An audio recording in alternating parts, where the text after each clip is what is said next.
Okay, so you know how Jon Snow is supposed to be this super important character in Game of Thrones?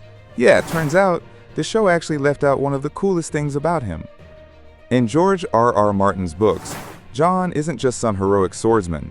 He's got this hidden spiritual power, like legit magic. He can warg into his direwolf ghost. That's a big deal. If you've read A Dance with Dragons, you probably remember how there are clear hints that Jon has this deep connection with Ghost. Like, real mystical stuff. In the book's prologue, there's a character who literally slips into his wolf after death, and Jon's final word before he dies? It's Ghost. That's not just poetic. That's a giant clue that his spirit may have gone into his direwolf right as he was dying. Now here's the frustrating part. The show completely ignored that. Nothing.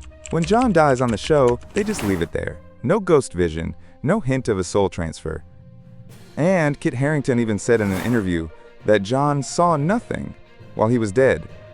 And honestly, that crushed a lot of fans who had hoped the show would lean into that magical, spiritual bond between Jon and Ghost. So why did they skip it? Probably a mix of reasons. Budget cuts, a tighter storyline, and the showrunners, Benioff and Weiss, wanting to focus more on politics and less on the weirder magical elements of the world. Which, sure, worked for some plots, but come on, this was a huge part of Jon's character in the books. The Starks' bonds with their direwolves aren't just cute pet stories.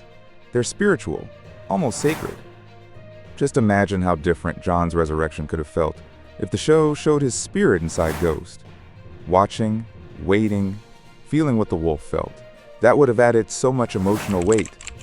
Instead, it felt kind of empty, like a checkbox being ticked off.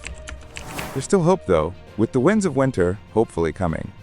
George R.R. Martin might finally give us that full warging arc for Jon, and maybe then we'll see the true version of Jon Snow, the one the show just didn't quite deliver.